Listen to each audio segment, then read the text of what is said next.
بسم الله الرحمن الرحيم. ക്ക് ശേഷമാണ് നമ്മുടെ ഈ ക്ലാസ് പുനരാരംഭിച്ചിട്ടുള്ളത്. വളരെ പ്രധാനപ്പെട്ട കുറേ വിഷയങ്ങൾ നമുക്ക് ഇനിയും ചർച്ച ചെയ്യാൻ ബാക്കിയുണ്ട്. സാധാരണ ഉംറയ്ക്കൊക്കെ പോകുമ്പോൾ ആളുകൾ ഇങ്ങനെ ചോദിക്കാറുണ്ട് എന്നോട്, മൗലവി എന്തിനാണ് എപ്പോഴും ഉംറയ്ക്ക് പോകുന്നത്? എപ്പോഴും പോകുന്നുണ്ടല്ലോ, എന്താണ് അതുകൊണ്ട് ഉദ്ദേശം എന്ന് ചോദിക്കാറ്. ഞാൻ സത്യത്തിൽ വേണമെന്ന് കരുതിക്കൊണ്ട് തന്നെയാണ് പോകുന്നത്. ഇനിയിപ്പോൾ അടുത്ത മാസം ചെല്ലാമോ എന്ന് ചോദിച്ചു വിളിച്ചിരുന്നു. അങ്ങനെ വേണമെന്നുള്ള ആഗ്രഹമുള്ളത് കൊണ്ടാണ്. അത് കൊണ്ട് പ്രധാനമായി ചില കാര്യങ്ങളുണ്ട്. അതായത് അള്ളാഹു ഇബാദത്താക്കി തന്നിട്ടുള്ള കളില് അള്ളാഹു ചില രഹസ്യങ്ങളെ നിക്ഷേപിച്ചിട്ടുണ്ട്. രഹസ്യങ്ങൾ കൊണ്ട് തന്നെ കുറെ ലക്ഷ്യങ്ങളുണ്ട് അള്ളാഹു താലയ്ക്ക്. ആ ലക്ഷ്യങ്ങൾ ചിലത് ഭൗതികപരമായി കിട്ടുന്ന കാര്യങ്ങളായിരിക്കും, വളരെ കുറഞ്ഞ കാര്യങ്ങൾ. കൂടുതലും പരലോകവുമായി ബന്ധപ്പെട്ടുകൊണ്ടുള്ള കാര്യങ്ങളാണ്. പക്ഷേ ഈ ഹജ്ജ് ഉംറ പോലെയുള്ള കാര്യങ്ങൾക്ക് ദുനിയാവുമായി ബന്ധപ്പെട്ടുകൊണ്ടുള്ള ഒരു മനുഷ്യന്റെ ഏറ്റവും പ്രധാനപ്പെട്ട ടെൻഷൻ, ഏറ്റവും പ്രധാനപ്പെട്ട പ്രയാസം, അത് ദുനിയാവുമായി ബന്ധപ്പെട്ടുകൊണ്ടുള്ളത് ഇല്ലാതെയായി കിട്ടും. രണ്ടാമത്തേത് പരലോകവുമായി കൊണ്ടുള്ള ബന്ധപ്പെട്ടുകൊണ്ട് ഒരു മനുഷ്യനുള്ള ഏറ്റവും പ്രധാനപ്പെട്ട ടെൻഷൻ എന്താണോ അതില്ലാതെയാവും. അപ്പൊ ഭൗതിക ലോകത്തും പരലോകത്തും മനുഷ്യൻ നേരിടുന്ന ഏറ്റവും ഗൗരവമുള്ള ടെൻഷൻ ഇല്ലാതെയാക്കാൻ കഴിയുന്ന ഒരു ഇബാദത്തായിട്ടാണ് അതിനെ കാണുന്നത്. ഞാനതിലേക്ക് വരാം. ഞാൻ ഒരു 27 വർഷം മുമ്പാണ് ആദ്യമായി യാത്ര പോകുന്നത്. 27 വർഷം എന്ന് പറഞ്ഞാൽ എനിക്ക് ഏകദേശം 22 വയസ്സ് പ്രായമുള്ളപ്പോഴാണ് ഞാൻ ആദ്യമായിട്ട് യാത്ര പോകുന്നത്. ആ സമയത്ത് പരിശുദ്ധ കഅബയെ കാണുമ്പോൾ ഒരു വൈകാരികമായ അനുഭവമാണത്. നിങ്ങൾ പോയിട്ടുള്ള ആളുകൾക്കൊക്കെ അറിയാതെ, ആദ്യമായിട്ട് കാണുമ്പോൾ ഉണ്ടാകുന്ന ഒരു മാനസികാവസ്ഥ. അന്ന് ഞാൻ ബാബു ഉംറ വഴിയാണ് കയറുന്നത്, ഹറമിലേക്ക് കയറുന്നത്. ആദ്യമായിട്ട് കയറുകയാണ്. എൻ്റെ കൂടെ കുറച്ച് ആളുകളും ഉണ്ട്. ഞാൻ പരിശുദ്ധ കഅബയെ കണ്ട ആ ആദ്യ നിമിഷം ഞാൻ അല്ലാഹുവിനോടൊരു പ്രാർത്ഥന നടത്തി. ഞാൻ മനസ്സുകൊണ്ട് ആഗ്രഹിക്കുന്ന സമയം എപ്പോഴെല്ലാം ആഗ്രഹിക്കുന്നോ അപ്പോഴെല്ലാം എനിക്ക് ഇവിടെ വരാനുള്ള തൗഫീഖ് ഉണ്ടാകണം എന്ന് ഒരു ദുആ ചെയ്തു. ആദ്യമായിട്ടുള്ള ദുആയാണ്. ഇപ്പോൾ 27 വർഷമായി. ഒരു കൊല്ലം 3, 4, 5, 6, ഇപ്പോൾ ഈ കൊല്ലം കഴിഞ്ഞ കൊല്ലം 4, 5 പ്രാവശ്യം പോയി. 5 പ്രാവശ്യം പോയി അൽഹംദുലില്ലാഹ്. അപ്പൊ നമ്മുടെ ഒരു മനസ്സിന്റെ ഉള്ളിലുള്ളൊരു ആഗ്രഹമാണത്. അവിടെ ചെല്ലുക, അവിടെ നിന്നൊരു ഉംറ നിർവഹിക്കുക, അവിടെ ഇരുന്നു കൊണ്ട് അള്ളാഹുവിനോട് പ്രാർത്ഥിക്കുക എന്നുള്ള ഒരു ആഗ്രഹമാണ്. എല്ലാവർക്കും ഉണ്ടാകും അങ്ങനെയുള്ള ആഗ്രഹങ്ങൾ. പക്ഷെ അത് അള്ളാഹു തൗഫീഖ് തന്നിരിക്കുന്നു എന്നുള്ളതാണ് അതിൻ്റെ വലിയൊരു കാര്യം. അതുകൊണ്ട് നമ്മൾ ഈ പറഞ്ഞ 2 കാര്യങ്ങൾ ഏതൊക്കെയാണ് എന്ന് ചെറിയ രീതിയിൽ വിവരിക്കുക. നമുക്ക് പ്രധാനമായ കുറേ വിഷയങ്ങൾ സംസാരിക്കാനുണ്ട്. പക്ഷെ ഇതൊരു സാന്ദർഭികമായ വിഷയവും എനിക്ക് നിങ്ങളുമായി ഷെയർ ചെയ്യണമെന്ന് ആഗ്രഹിക്കുകയും ചെയ്തൊരു വിഷയമാണത്. റസൂൽ സല്ലല്ലാഹു അലൈഹി വസല്ലം പറഞ്ഞു, താബിഉ ബൈനൽ ഹജ്ജി വൽ ഉംറ. നിങ്ങൾ ഹജ്ജും ഉംറയും നിർവഹിച്ചുകൊണ്ടേയിരിക്കുക. അത് കഴിയുന്നത്രയും ചെയ്തുകൊണ്ടേയിരിക്കുക. ഫഇന്നഹുമാ യൻഫിയാനിൽ ഫഖറ വദ്ദുനൂബ. അത് നിങ്ങളുടെ ദാരിദ്ര്യത്തെയും നിങ്ങളുടെ പാപങ്ങളെയും ഇല്ലാതെയാക്കി തരും. ഒരു മനുഷ്യൻ ഭൗതിക ലോകത്ത് അവൻ അനുഭവിക്കുന്ന ഏറ്റവും വലിയ അവൻ്റെ ടെൻഷൻ ദാരിദ്ര്യം വരുമെന്നുള്ളതാണ്. നമുക്കില്ല എന്ന് നമ്മൾ പറയും, പക്ഷേ നമ്മുടെ ഉള്ളിലുണ്ട്. നമ്മുടെ ഓരോ പ്രവർത്തനങ്ങളും അതിലേക്കാണ് നീങ്ങിക്കൊണ്ടിരിക്കുന്നത്. ഒരു കച്ചവടക്കാരന്റെ കച്ചവടം കുറഞ്ഞു പോയാൽ അവന് ടെൻഷനാണ്. എന്തിന്റെ ടെൻഷനാണ്? ഇന്ന് കച്ചവടം കുറഞ്ഞല്ലോ, സാധനങ്ങൾ ബാക്കിയാകൂല, ആ ടെൻഷനാണ്. പക്ഷെ അതിന്റെ എല്ലാം നാമ്പെടുത്ത് പരിശോധിക്കുകയാണെങ്കിൽ ദാരിദ്ര്യ ഭയമാണ് സത്യത്തിൽ. ഈ ദാരിദ്ര്യ ഭയം ഉള്ളത് കൊണ്ട് തന്നെയാണ് ഇന്ന് സമൂഹത്തില് പൂഴ്ത്തിവെപ്പ് നടക്കുന്നത്, കരിഞ്ചന്ത നടക്കുന്നത്, മായം കലർത്തിക്കൊണ്ടുള്ള കച്ചവടം നടത്തുന്നത്, തട്ടിപ്പ്, വെട്ടിപ്പുകൾ, കൊള്ള തുടങ്ങുന്ന ഏതെല്ലാം കാര്യങ്ങളുണ്ടോ അതെല്ലാം മനുഷ്യർ ദാരിദ്ര്യാവസ്ഥയിലേക്കായി പോകുമോ എന്നുള്ള ഒരു ഭയമാണ്. അതെല്ലാവർക്കും ഉണ്ട്. അത് നമ്മൾ എത്രമാത്രം എനിക്കില്ല എന്ന് ഞാൻ അവകാശപ്പെട്ടാലും എൻ്റെ ഉള്ളിൻ്റെ ഉള്ളിൽ ആ ഒരു ചിന്ത ഉണ്ട് എന്നുള്ളത് യാഥാർത്ഥ്യം. അപ്പോ ഈ ഒരു അമല് കൊണ്ട് അതില്ലാതെയാകും എന്ന് പറഞ്ഞാൽ, ദാരിദ്ര്യമില്ലാതെയാകും എന്ന് പറഞ്ഞാൽ അതിനർത്ഥം സമ്പന്നനാകുമെന്നല്ല, മുതലാളിയാകും എന്നല്ല അതിനർത്ഥം. മറിച്ച് ദാരിദ്ര്യ ഭയം മനസ്സിൽ നിന്ന് എടുത്തു കളയാൻ ഏറ്റവും നല്ലൊരു ഇബാദത്തായിട്ടാണ് അതിനെ കാണുന്നത്. എന്താ ഈ ദാരിദ്ര്യ ഭയം എടുത്തു കളയുന്ന രീതി? റസൂൽ സല്ലല്ലാഹു അലൈഹി വസല്ലം പഠിപ്പിച്ച ഒരു ഹദീസ് ഇപ്രകാരമുണ്ട്. ഒരു മനുഷ്യൻ അവന്റെ കയ്യിൽ ഒരുപാട് ദിർഹമുകളും ദീനാറുകളും ഉണ്ടായിക്കഴിഞ്ഞാൽ അവനെ സംബന്ധിച്ചിടത്തോളം അവന് സമ്പന്നൻ എന്ന് പറയാൻ കഴിയുമോ എന്ന് ചോദിച്ചു. സഹാബികളോട് ചോദിച്ചതാ. കുറേ ഇതുണ്ട്.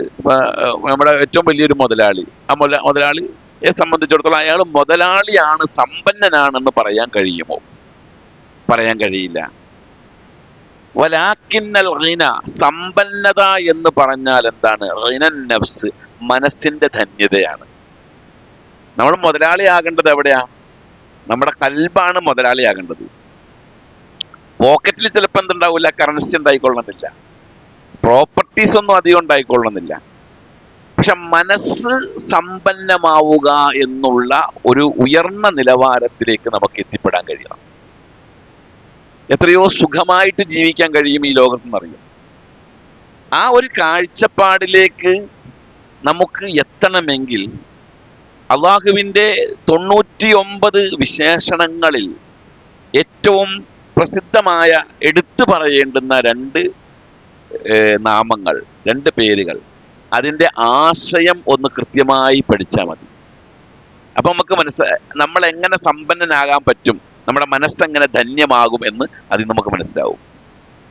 ആ 2 നെയിംസ് ആണ്. ഒന്ന് റസാഖ്, അൽ റസാഖ്, അർ റാസിഖ്. അള്ളാഹു റസാഖുമാണ്, റാസിഖുമാണ്.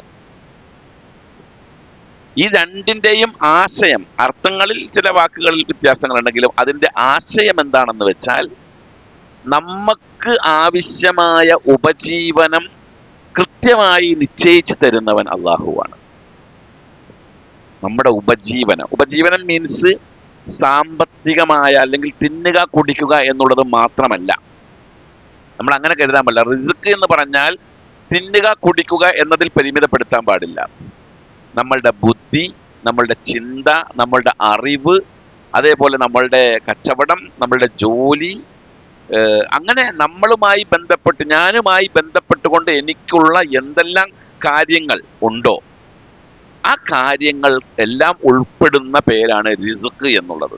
വല്ലാഹു യർസുഖു മൻ യശാ ബിഗൈരി ഹിസാബ്.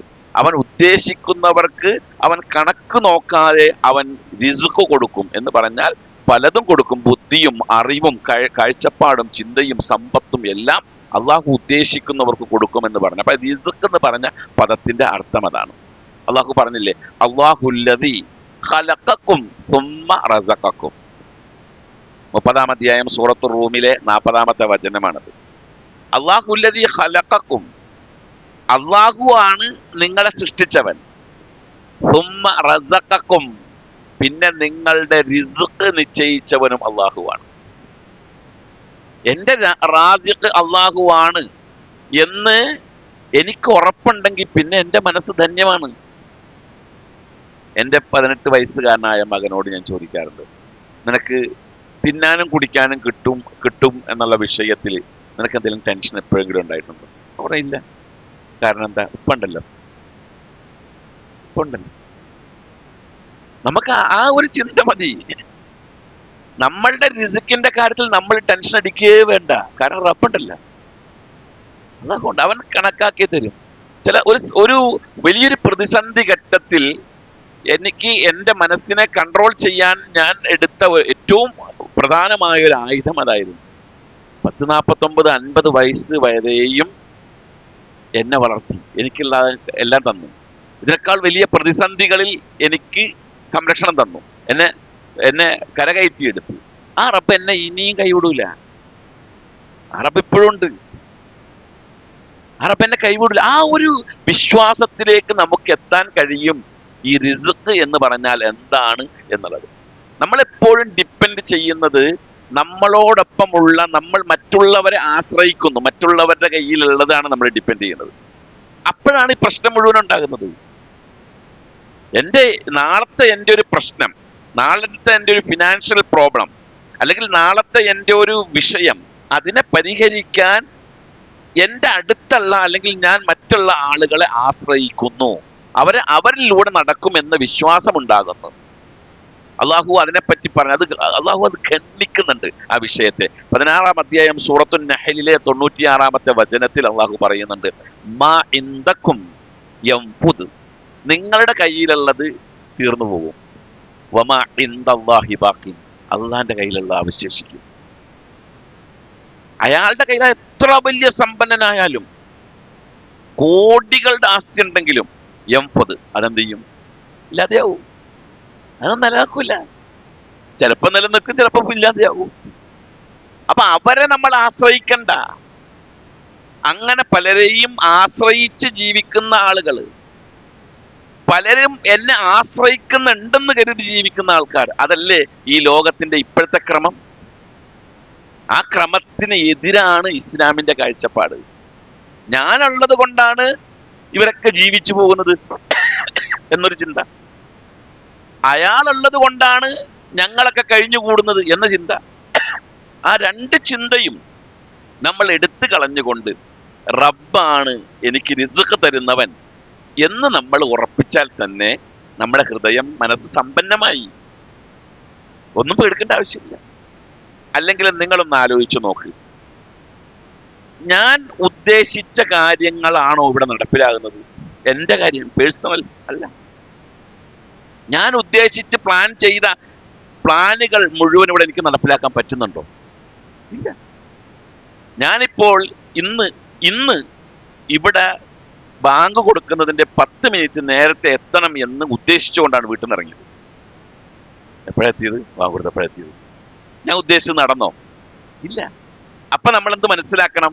എന്റെ കാര്യങ്ങൾ ഉദ്ദേശിച്ച് നടപ്പിലാക്കുന്ന വേറൊരാൾ ഇവിടെ ഉണ്ട്. അത് ഞാനല്ല. ഞാൻ ഉദ്ദേശിക്കുന്ന കാര്യങ്ങളല്ല ഇവിടെ നടക്കുന്നത്. ചിലപ്പോൾ അവൻ ഉദ്ദേശിച്ച കാര്യങ്ങളിലേക്ക് എൻ്റെ ഉദ്ദേശം ചേർന്ന് വരുന്നു, അപ്പൊ ശരിയാകുന്നു. അത്രേ ഉള്ളൂ. ഏത് കാര്യമാണെങ്കിലും. എത്രയോ യാത്രകളിൽ ചിലപ്പോൾ ആഗ്രഹിക്കും ഒരു നല്ല ഫുഡ് വാങ്ങിച്ച് കഴിക്കണം. വണ്ടി ചില ഹോട്ടലിന്റെ മുമ്പിൽ നിർത്താൻ നോക്കും, അത് പോരാ. അതിന് അപ്പുറത്ത് കൊണ്ടുപോയിട്ട് നിർത്തും, അതും പോരാ. ഒടുവിൽ വിശപ്പ് സഹിക്കാൻ പറ്റാണ്ട് വരുമ്പോൾ ഏതെങ്കിലും ഒരു ഹോട്ടലിൽ നിർത്തും. ബിരിയാണി മേടിച്ച് തിന്നെടുത്ത് ഒരു ആംലേറ്റ് മേടിച്ച് തിന്നിട്ട് കാര്യം നടത്തും. ആഗ്രഹം, ഞാൻ ഉദ്ദേശിച്ച ഭക്ഷണം എനിക്ക് കഴിക്കാൻ പറ്റിയോ? ഇല്ല. അതാണ് ഞാൻ പറഞ്ഞത്. റിസ്ക് അള്ളാഹുവാണ് നമുക്ക് നിശ്ചയിച്ചു തന്നിട്ടുള്ളത്. അവനാണ് നമ്മുടെ റസാഖ്. അതുകൊണ്ട് തന്നെ അവൻ എനിക്ക് ഇനി അടുത്ത നെക്സ്റ്റ് ഭക്ഷണം, അല്ലെങ്കിൽ നെക്സ്റ്റ് അറിവ്, നെക്സ്റ്റ് അടുത്ത തവണ എനിക്ക് കിട്ടേണ്ട കാര്യങ്ങൾ അത് അള്ളാഹു ഏറ്റെടുത്തിട്ടുണ്ട്. ഞാൻ പേടിക്കേണ്ട ആവശ്യമില്ല. ഇതെപ്പം മുതലാണെന്നറിയോ? ഇതെപ്പം മുതൽ എപ്പോൾ വരെയാണെന്നറിയാമോ? റസൂൽ സല്ലല്ലാഹു അലൈഹി വസല്ലം പറയുന്ന, ഇമാം ബുഖാരി സ്വഹീഹുൽ ബുഖാരിയിലെ 6594 നമ്പറായി രേഖപ്പെടുത്തിയ ഒരു ഹദീസ് ഉണ്ട്. അബ്ദുല്ലാ റളിയല്ലാഹു അൻഹു, അബ്ദുല്ലാഹ് ഇബ്നു ഉമർ റളിയല്ലാഹു അൻഹു റിപ്പോർട്ട് ചെയ്യുന്ന ഹദീസാണ്. റസൂൽ സല്ലല്ലാഹു അലൈഹി വസല്ലം പറഞ്ഞു, ഇന്ന അഹദക്കും യുജ്മഉ ഫീ ബത്നി ഉമ്മിഹി 40 യൗമൻ. നിങ്ങൾ ഓരോരുത്തരും നിങ്ങളുടെ ഉമ്മയുടെ ഗർഭപാത്രത്തിൽ 40 ദിവസം, അതായത് നമ്മളുടെ പിതാവിന്റെ ബീജാണുവും ഉമ്മയുടെ അണ്ടവും തമ്മിൽ ജോയിന്റ് ആയി കഴിഞ്ഞാൽ അന്ന് മുതൽ 40 ഡേയ്സ്, 40 ദിവസം കഴിഞ്ഞാൽ സുമ്മ അലക്കത്തൻ, പിന്നീട് നിങ്ങൾ എന്തായി മാറും? രക്തപിണ്ഡമായി മാറും. മിശ്ര ദാലിക്ക അങ്ങനെ 40 ദിവസം കഴിയുമ്പോൾ. അപ്പൊ 40 ദിവസം കഴിഞ്ഞാൽ രക്തപിണ്ഡമായി മാറും. എന്നിട്ട് പിന്നീട് 40 ദിവസം കഴിയുമ്പോൾ മുദ്ഗത്തൻ മാംസപിണ്ഡമായി മാറും. പിന്നീട് 40 ദിവസം കഴിയുമ്പോൾ സുമ്മ യുബഅസുല്ലാഹു മലക്കൻ, 40 ദിവസം കഴിയുമ്പോൾ അല്ലാഹു തആല ഒരു മലക്കിനെ അയക്കും. അപ്പൊ എത്ര ദിവസം കഴിഞ്ഞു? 120 ദിവസം. 120 ദിവസം കഴിയുമ്പോൾ അല്ലാഹു സുബ്ഹാനഹു വ തആല ഒരു മലക്കിനെ അയക്കും. ബി അർബഇൻ, 4 കാര്യങ്ങൾ അവിടെ വെച്ച് തീരുമാനിക്കുകയാണ്. നമുക്ക് റൂഹ് തരാൻ പോവുകയാണ് അല്ലേ? നമ്മുടെ ശരീരത്തിലേക്ക് നമ്മുടെ റൂഹ് ഇടുന്ന സമയത്ത് 4 കാര്യങ്ങൾ തരും, കൽപ്പിക്കും. ഒന്ന് ബിരിസ്ഖിഹി, എന്തൊക്കെ തിന്നും, എന്തൊക്കെ കുടിക്കും, എത്ര അളവിൽ തിന്നും, എത്ര കൊല്ലം തിന്നും തീരുമാനിക്കും. അന്ന് തീരുമാനിച്ചിട്ടുണ്ട്. അത് മാറൂല, അത് അങ്ങനെ തന്നെ തീരുമാനിച്ചിരിക്കുന്നത്. അമലിഹി, എന്തൊക്കെ ഇവിടെ ചെയ്യും അതും തീരുമാനിച്ചിട്ടുണ്ട്.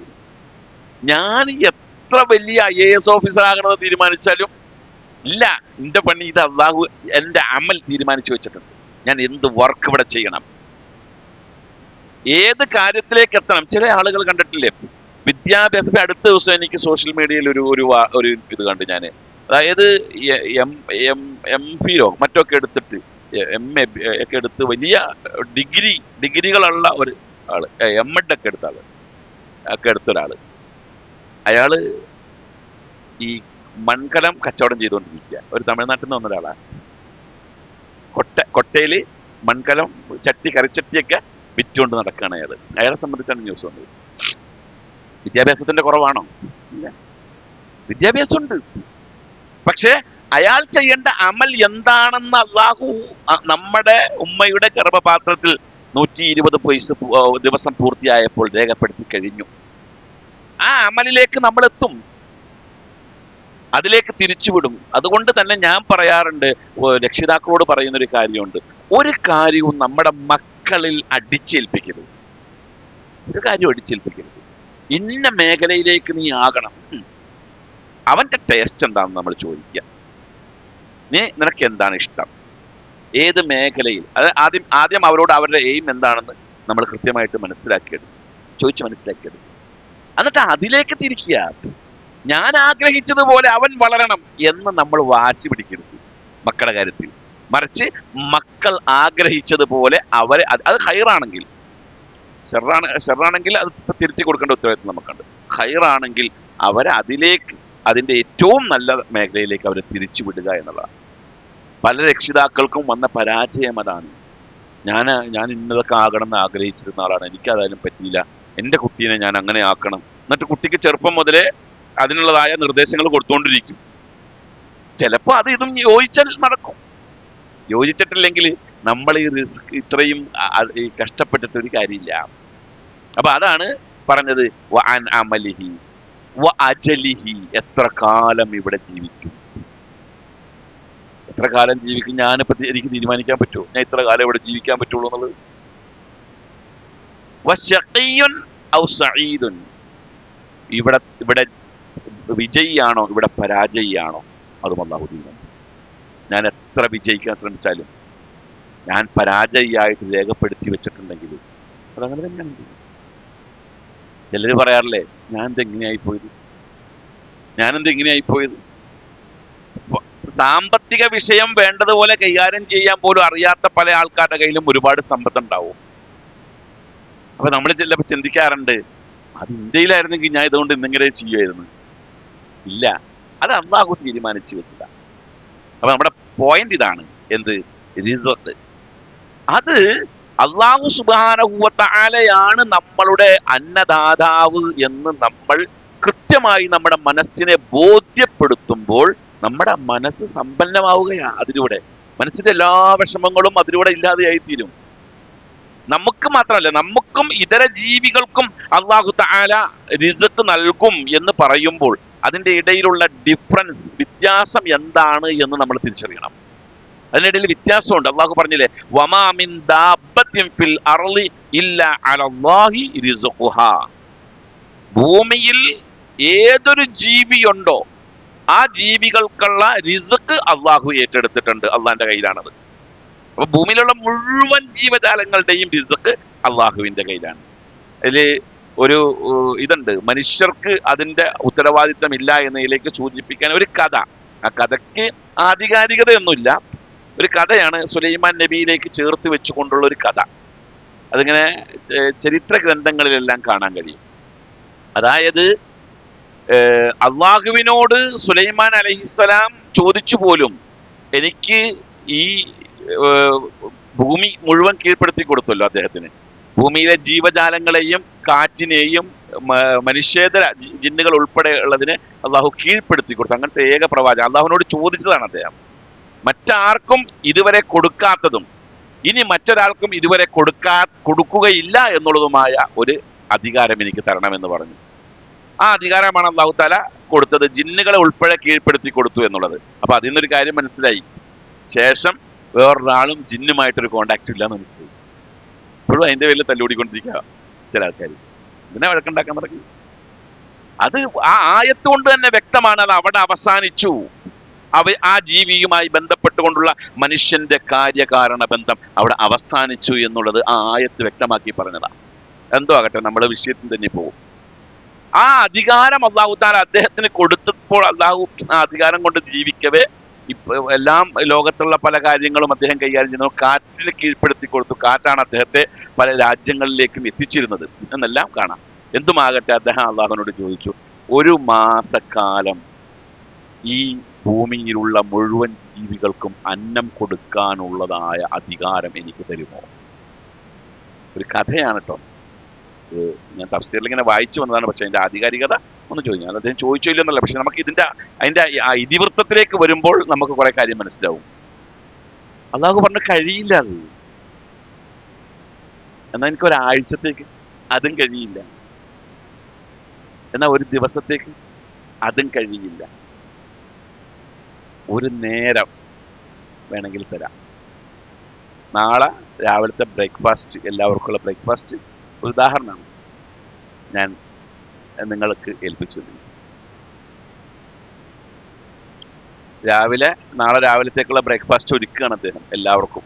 ഞാൻ ബ്രേക്ക്ഫാസ്റ്റ് എന്നുള്ളത് എൻ്റെ വക പറയുന്നത്, ഒരുക്കുകയാണ്. അങ്ങനെ ഒരുക്കുന്ന കൂട്ടത്തിൽ ഒരു ഉറുമ്പ് ഒരു ഗോതമ്പിന്റെ മണി ശക്തമായി വലിച്ചോണ്ട് പോവുക. അദ്ദേഹം അത് കണ്ടുകൊണ്ടിരിക്കുമ്പോൾ മറ്റേ ഉറുമ്പ് ചോദിച്ചു, എന്താ ഇത്ര കഷ്ടപ്പെട്ട് ഇത് വലിച്ചോണ്ട് പോണത്? നാളെ നമുക്ക് ഫുഡൊക്കെ റെഡിയാക്കി വെച്ചേക്കല്ലേ, അതുകൊണ്ടാണ് ഇത് വലിച്ചോണ്ട് പോകുന്നത്. നാളെ സുലൈമാനാണ് നമുക്ക് ഭക്ഷണം തരുന്നത്, കിട്ടുമല്ലോ ഉറപ്പില്ല. അപ്പൊ റെഡിയാക്കി വെക്കുകയാണ് ഞാൻ. ഒരു കഥയാണെങ്കിലും അതിലൊരുപാട് നമുക്ക് പഠിക്കാനുണ്ട്.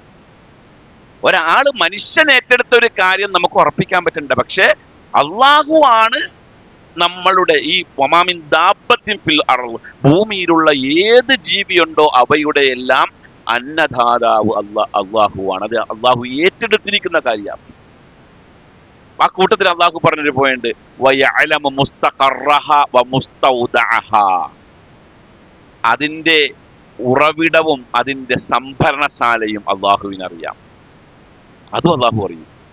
ഞാൻ ഇന്ന് രാത്രി കഴിക്കാനിരിക്കുന്ന ഭക്ഷണത്തിന്റെ ഉറവിടം ഏതാണെന്ന് എനിക്കറിയില്ല. ഏത് വയലിൽ നിന്ന് കൊയ്തു കൊണ്ടുവന്ന ഗോതമ്പ് അതല്ലെങ്കിൽ അരി ഉപയോഗിച്ചുണ്ടാക്കിയ ഭക്ഷണമാണ് ഞാൻ ഇന്ന് രാത്രി കഴിക്കേണ്ടതെന്ന് എനിക്കറിയില്ല. അത് ഏത് ഗോഡൌണിൽ സൂക്ഷിച്ചതാണ് എന്നുള്ളതും എനിക്കറിയില്ല. അതൊക്കെ അള്ളാഹ്ക്ക് അറിയുള്ളൂ. പറയാൻ കഴിയുമോ? നമുക്ക് തരുന്ന നമ്മൾ ഹോട്ടലിൽ കയറി ഭക്ഷണം കഴിക്കണം, ഹോട്ടലുകാരോട് ചോദിച്ചത് ഇത് എവിടെ നിന്നാണ് കൊയ്തു കൊണ്ടെന്ന് നിങ്ങൾക്ക് അറിയുമെന്ന് ചോദിച്ചു. അയാൾക്കറിയില്ല. നിങ്ങൾക്ക് എന്താ ഭ്രാന്തണ്ടെന്ന് ചോദിക്കും നമ്മളോട്, അല്ലേ? അയാൾ ഏറിപ്പോയാൽ പറയും, അയാൾ ഇറക്കിയ ഷോപ്പിൽ പറയും. ആ ഷോപ്പുകാരോട് പോയി ചോദിച്ചു ഇത് എവിടെ നിന്ന് കിട്ടിയെന്ന് അറിയില്ല. അയാളുടെ ഹോൾസെയിൽ വ്യാപാരിനെ പറ്റി അറിയുള്ളൂ. അപ്പൊ നമ്മൾ കഴിക്കുന്ന ഭൂമിയിലുള്ള മുഴുവൻ ജീവജാലങ്ങൾക്കും അവർക്കുള്ളതായ അന്നം അല്ലെങ്കിൽ റിസ്ക്, അതിന്റെ ഉറവിടവും അത് സംഭരിച്ചു വെച്ചിരിക്കുന്ന സംഭരണശാലയും അറിയുന്നവൻ അള്ളാഹു മാത്രമാണ്.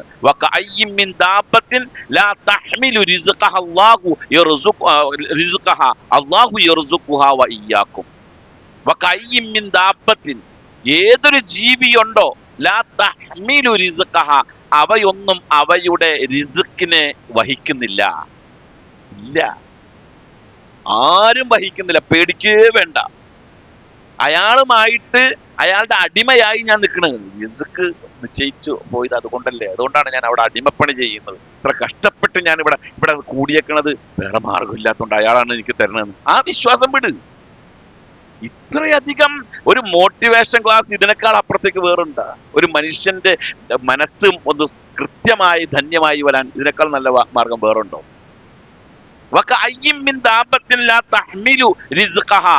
ഭൂമിയിലുള്ള ഏത് ജീവിയുണ്ടോ അവയുടെ റിസ്ഖിനെ ആരും വഹിക്കുന്നില്ല, ആരും ഏറ്റെടുത്തിട്ടില്ല. അല്ലാഹു യർസുഖുഹാ വ ഇയ്യാക്കും, അവയ്ക്കും നിങ്ങൾക്കും അള്ളാഹുവാണ് റിസ്ഖ് തരുന്നവൻ. വിശുദ്ധ ഖുർആൻ 29-ാം അധ്യായം അൽ അൻകബൂത്തിലെ 60-ാമത്തെ വചനം. അപ്പൊ അതാണ് ഞാൻ പറഞ്ഞ മനസ്സ് ധന്യമാകും എന്ന് പറഞ്ഞതിനർത്ഥം. പിന്നെ മനുഷ്യർക്ക് അള്ളാഹു കൊടുക്കുന്ന റിസ്ഖ് അത് മറ്റതിൽ നിന്നുള്ള വ്യത്യാസം, അത് വലിയ വ്യത്യാസമുണ്ട്. എല്ലാ റിസ്ഖും എല്ലാം അള്ളാഹു താല മനുഷ്യന്മാർക്ക് കൊടുക്കും, എല്ലാവർക്കും കൊടുത്തിരിക്കുന്ന കാര്യം. ഇപ്പോ നായക്ക് കൊടുത്തിരിക്കുന്ന റിസ്ഖ്, റിസ്ഖ് മീൻസ് കഴിവുകൾ അല്ലെങ്കിൽ അവരുടെ ജീവിത മാർഗങ്ങൾ, അത് അള്ളാഹു താല മനുഷ്യന് കൊടുക്കില്ല. നായയെ ഏറ്റവും കൂടുതൽ അറിയപ്പെടുന്നത് ഏത് വിഷയത്തിലാ? മണത്തെടുക്കുക അല്ലെ? നായക്കുള്ള മണം മനുഷ്യന് കൊടുത്തോ? ഇല്ല. പൂച്ചക്കുള്ള കഴിവ്, അവയുടെ കഴിവ് എന്താണ്? ഈ ഘ്രാണശക്തിയാണ് അല്ലെ? അത് മനുഷ്യന് കൊടുത്തിട്ടില്ല. കന്നുകാലികൾക്കുള്ള ആരോഗ്യം അത് മനുഷ്യന് കൊടുത്തിട്ടില്ല. അത് ഓരോന്നും അതുപോലെ തന്നെയാണ്. അവയ്ക്കുള്ള ഭക്ഷണങ്ങൾ അതല്ല മനുഷ്യന് കൊടുത്തത്. കന്നുകാലി കഴിക്കണ ഭക്ഷണമാണ് മനുഷ്യൻ കഴിക്കണത് അല്ല. അല്ല, മറ്റുള്ള ജീവികൾ കഴിക്കുന്ന അല്ലാഹു പറയുന്നുണ്ട്, വലക്കത് കറംന ബനി ആദം, ആദമിന്റെ മക്കളെ അതായത് മനുഷ്യരെ നമ്മൾ ആദരിച്ചു. എല്ലാവർക്കും കൊടുക്കണ ഭക്ഷണം വീട്ടിലേക്ക് ഗസ്റ്റ് വരുമ്പോൾ കൊടുക്കുമോ? നമ്മുടെ വീട്ടിൽ ഇന്ന് രാത്രി നമുക്ക് അല്പം കഞ്ഞിയും കുറച്ച് ചമ്മന്തിയാണ് നമ്മൾ ഉണ്ടാക്കി വെച്ചിരിക്കുന്നത്, നമ്മൾ കുടിക്കാൻ വേണ്ടി. മോശമായിട്ടല്ല, പക്ഷെ അങ്ങനെയാണ് ഉണ്ടാക്കി വെച്ചിരിക്കുന്നത്, കൂട്ടിക്കോ. അപ്പോഴാണ് വീട്ടിലേക്ക് ഗസ്റ്റ് വരുന്നത്. ആ കഞ്ഞി ചമ്മന്തിയും കൊടുത്താൽ മതി എന്ന് പറയുമോ? ഇല്ല, വേഗം മന്തി ഉണ്ടാക്കും, മേടിക്കും. അതല്ലെങ്കിൽ വേറെന്തെങ്കിലും പുതിയ വിഭവങ്ങൾ അപ്പൊ തന്നെ സ്പെഷ്യൽ ഉണ്ടാക്കുകയാണ് അല്ലേ? എന്തുകൊണ്ടാ? അവരോടുള്ള നമ്മുടെ ആദരവാണ്. വലക്കത് കറംന ബനി ആദം, ആദമിന്റെ മക്കളെ നമ്മൾ ആദരിച്ചു, മനുഷ്യരെ നമ്മൾ ആദരിച്ചു. വഹമൽനാഹും ഫിൽ ബർരി വൽ ബഹർ, കടലിലും കരയിലും നമ്മൾ അവർക്ക് ആധിപത്യം കൊടുത്തു. എവിടെ കൊടുത്തില്ല? ആകാശത്ത് കൊടുത്തിട്ടില്ല അല്ലേ? ഇന്ന് 7:15 ഒരു നമ്മളുടെ ഇതുണ്ട്, എന്താണ്, ബഹിരാകാശ പേടകം നമ്മുടെ നഗ്നനേത്രം കൊണ്ട് കാണാൻ കഴിയുമെന്നാണ് പറഞ്ഞത്. 7:15 പുറത്തിറങ്ങി കാണാൻ കഴിയുമെന്ന് ഇപ്പൊ ടൈം ആയിക്കൊണ്ടിരിക്കുക. ബഹിരാകാശ പേടകം. പക്ഷെ അത് എവിടം വരെ ഉള്ളൂ? അവിടെ വഴി ഉള്ളൂ, അതിന്റെ അപ്പുറത്തേക്കില്ല. പോകാൻ കഴിയില്ല. പോകാൻ കഴിയുമായിരുന്നെങ്കിൽ അവർ പോയേനെ, കഴിയില്ല. അവർക്ക് ആധിപത്യം കൊടുത്തു നമ്മൾ, കടലിലും കരയിലും, അല്ലെങ്കിൽ അവ ഉൾക്കൊള്ളുന്ന മേഖലകൾ ആധിപത്യം കൊടുത്തു. എന്നിട്ട് പറയുന്നു വറസഖ്നാഹും മിനത് ത്വയ്യിബാത്ത്, വിശിഷ്ടമായത് അവർക്ക് നാം തിന്നാൻ കൊടുത്തു. അപ്പൊ ഭൂമിയിലുള്ള ജീവജാലങ്ങളിൽ നിന്ന് അള്ളാഹു മനുഷ്യന് കൊടുത്തിരിക്കുന്ന റിസ്ക് എന്ന് പറഞ്ഞാൽ വിശിഷ്ടമായതാണ്. നായയെ പോലെ എല്ലാം മണക്കാനുള്ള, എല്ലാം പെട്ടെന്ന് ക്യാച്ച് ചെയ്യുന്ന ഇതല്ല. അവന് ആവശ്യമുള്ള മണം മാത്രം അവന് കിട്ടില്ല. എല്ലാ മണം അവന്റെ മൂക്കിലേക്ക് കയറൂല. ആവശ്യമുള്ള മണം, എല്ലാ കേൾവിയും അവന്റെ ചെവിയിലേക്ക് അടിച്ചാൽ എല്ലാം കേട്ട് കഴിഞ്ഞാൽ പിന്നെ അവിടെ ജീവിക്കാൻ പറ്റില്ല മനുഷ്യൻ. എല്ലാം കാണാൻ കഴിയില്ല, എല്ലാം തുറന്ന് കാണാൻ കഴിയില്ല. ഒരു പ്രത്യേകമായി ഞാൻ ഒരിക്കൽ പറഞ്ഞിരുന്നു, ഒരായത്ത്, നാം അവന്റെ കണ്ണുകൾക്ക് മൂടിയിട്ടിരിക്കുകയാണ്. ഒരു മറയിട്ടിട്ടുണ്ട് അല്ലാഹു തആല. മരിക്കുന്ന സമയത്താണ് ആ മറ നീങ്ങുക. അപ്പൊ എന്ത് ചെയ്യും? അവന്റെ കണ്ണ് എല്ലാം കാണും. ബസറുക്കൽ യൗമ ഹദീദ് ഖുർആനിലെ പറയുന്നില്ലേ, സൂറത്തുൽ ഹദീദിൽ പറയുന്നുണ്ട്. അവന്റെ കാഴ്ചക്കന്ന് ഇരുമ്പിന്റെ മൂർച്ച ഉണ്ടായിരിക്കും, എല്ലാം കാണാൻ കഴിയും. അപ്പൊ എല്ലാത്തിനും നമുക്ക് ശരീരത്തിൽ അല്ലാഹു തആല വിശിഷ്ടമായത് മാത്രം ക്യാച്ച് ചെയ്യാനുള്ളതായ ഒരു പവർ അല്ലാഹു തആല മനുഷ്യന് മാത്രം കൊടുത്തു. അതാണ് അല്ലാഹു തആല മനുഷ്യന് കരുതിയിട്ടുള്ള റിസ്ക് എന്നുള്ളത്.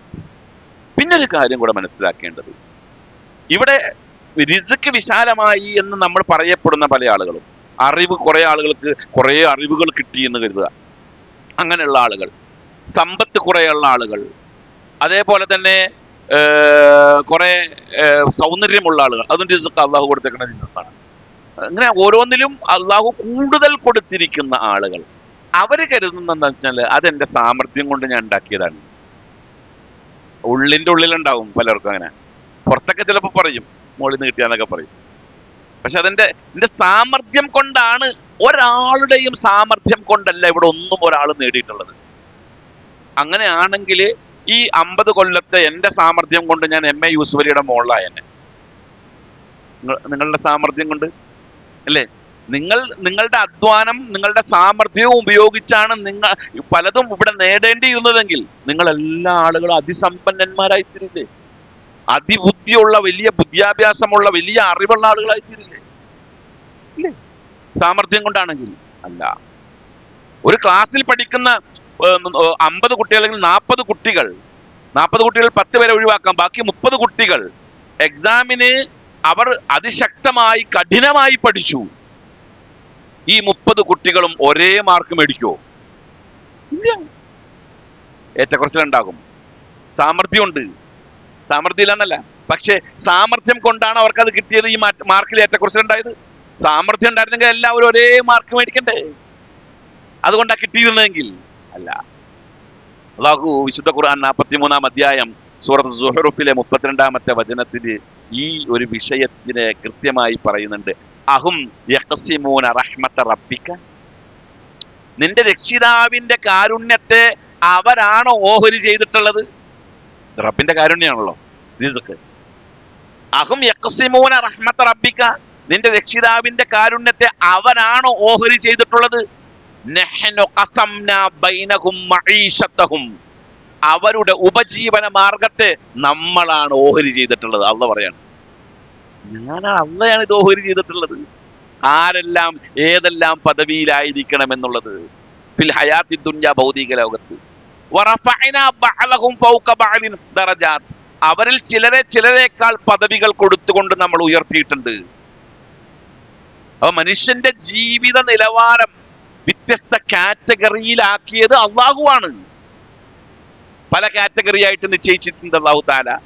ചിലർ സമ്പന്നന്മാരായിരിക്കണം, ചിലർ മിഡിൽ ക്ലാസ് ആയിരിക്കണം, ചിലർ അന്നന്നത്തെ ജീവിതം വരുമാനം കൊണ്ട് അന്നന്ന് കഴിഞ്ഞു പോകാൻ പറ്റുന്ന വരുമാനമുള്ള ആളുകളായിരിക്കണം, ചില ആളുകൾ അന്നന്നത്തെ വരുമാനം തികയാതെ വരുന്നവരായിരിക്കണം, ചില ആളുകൾക്ക് വരുമാന മാർഗം ഒന്നും ഇല്ലാത്തവരായിരിക്കണം. ആ കാറ്റഗറിയെ അള്ളാഹു തആല ഇവിടെ നിശ്ചയിച്ചിട്ടുണ്ട്. എന്തിനാ അങ്ങനെ കാറ്റഗറിയെ നിശ്ചയിച്ചിരിക്കുന്നത്?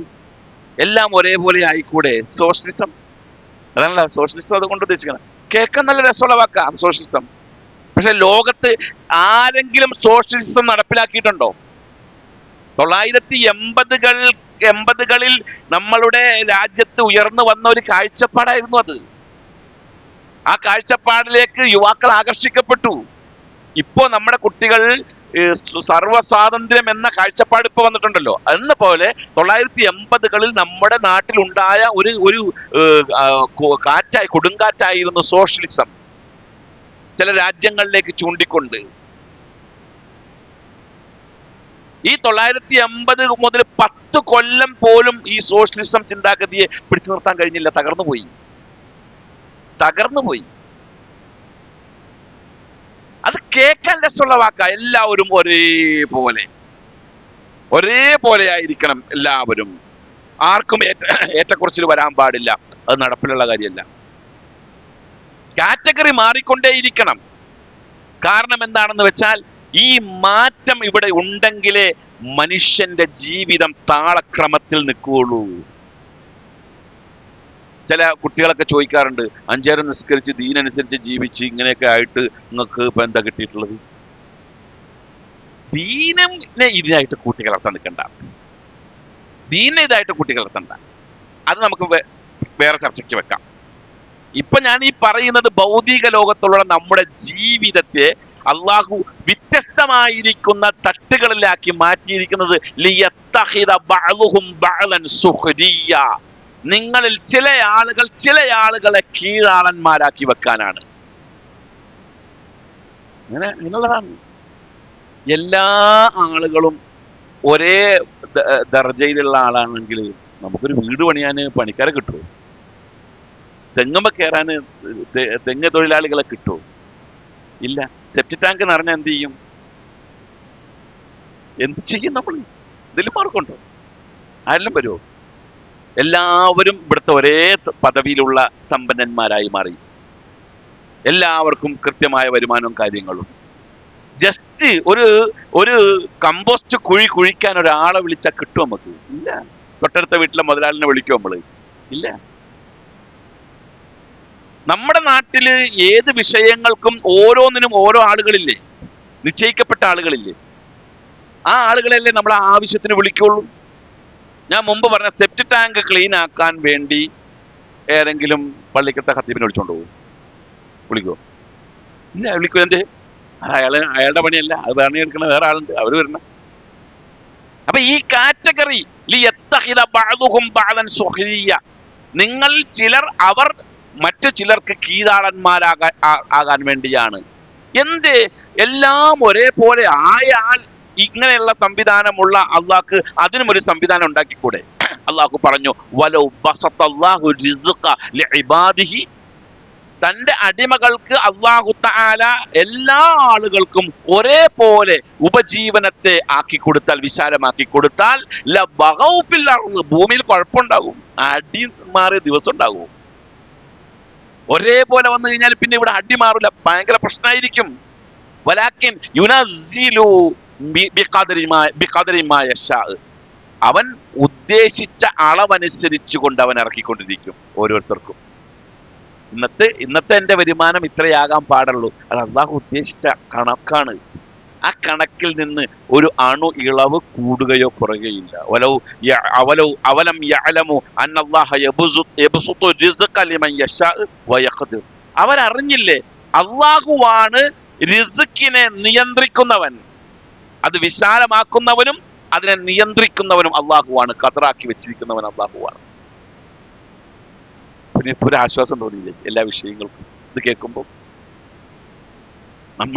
നമ്മളുടേതായ രീതിയിലുള്ളതായ അധ്വാനവും പ്രവർത്തനങ്ങളും ഇവിടെ ഉണ്ടാകണം. ആ പ്രവർത്തനങ്ങൾ നടക്കുമ്പോൾ തന്നെ ഈ ഒരു വിശ്വാസവും നമുക്കുണ്ടാകണം, റിസ്ക് തരുന്നവൻ അള്ളാഹുവാണ്.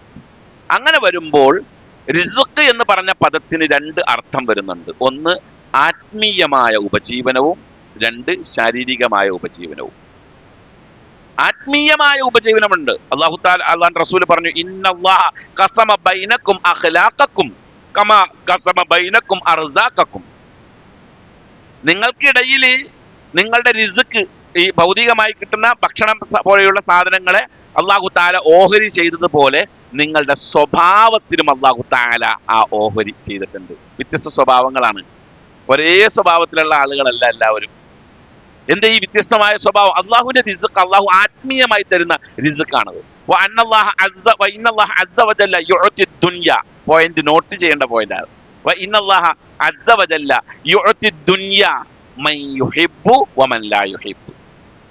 ദുനിയാവ് അള്ളാഹു തആല അവന് ഇഷ്ടമുള്ളവർക്കും കൊടുക്കും, ഇഷ്ടമില്ലാത്തവർക്കും കൊടുക്കും. അപ്പൊ ദുനിയാവിലൊരു സൗകര്യം ഒരാൾക്ക് കിട്ടി എന്ന് കരുതിയാൽ അള്ളാഹ്ക്ക് അയാളോട് ഇഷ്ടമുണ്ടായി എന്ന് അർത്ഥമുണ്ടോ? അർത്ഥമില്ല. നമുക്ക് ദുനിയാവിലെ സൗകര്യം ഇല്ല എന്ന് കരുതി അള്ളാഹ്ക്ക് നമ്മളോട് ദേഷ്യം ഉണ്ടെന്ന് അർത്ഥമുണ്ടോ? അതുമില്ല. ഇന്നല്ലാഹ യുഅതി ദുനിയ മൻ യുഹിബ്ബു വമൻ ലാ യുഹിബ്ബു, ഇഷ്ടമുള്ളവർക്കും ഇഷ്ടമില്ലാത്തവർക്കൊക്കെ അള്ളാഹു തആല ദുനിയാവിലെ സൗകര്യങ്ങൾ കൊടുക്കും. പക്ഷേ വലാ യുഅതി ദീന ഇല്ലാ ലിമൻ അഹബ്ബ, ദീൻ അള്ളാഹു ഒരാൾക്ക് കൊടുക്കുന്നത് അവന് ഇഷ്ടമുണ്ടെങ്കിലേ കൊടുക്കുള്ളൂ. അപ്പൊ എനിക്ക് ദീൻ ഉണ്ടെങ്കിൽ ഞാൻ മനസ്സിലാക്കേണ്ട എന്താ? റബ്ബിന് എന്നോട് ഇഷ്ടമുണ്ട്. എനിക്ക് ബാങ്ക് ബാലൻസ് ഇല്ലെങ്കിൽ അള്ളാഹ്ക്ക് എന്നോട് ഇഷ്ടമില്ല എന്നാണ്. എനിക്ക് ദീൻ ഉണ്ടോ എങ്കിൽ ഇഷ്ടമുണ്ട്.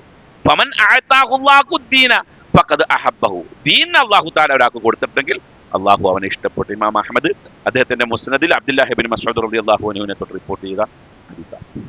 അപ്പൊ ആത്മീയമായ റിസ്ക് അതാണ്, അത് അവൻ ഇഷ്ടപ്പെട്ടവർക്ക് ആ റിസ്ക് കൊടുക്കുള്ളൂ. എന്നാൽ ശാരീരികമായ റിസ്ക് അത് വിശ്വാസത്തിന്റെയോ ആദർശത്തിന്റെയോ അടിസ്ഥാനത്തിലല്ല ആ റിസ്കിനെ അല്ലാഹു തആല ഇവിടെ ഓഹരി ചെയ്തിട്ടുള്ളത്.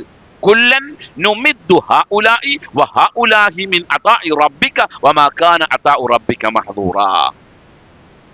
എല്ലാ ആളുകൾക്കും അവർക്കും കൊടുക്കും, ഇവർക്കും കൊടുക്കും, എല്ലാവർക്കും കൊടുക്കും.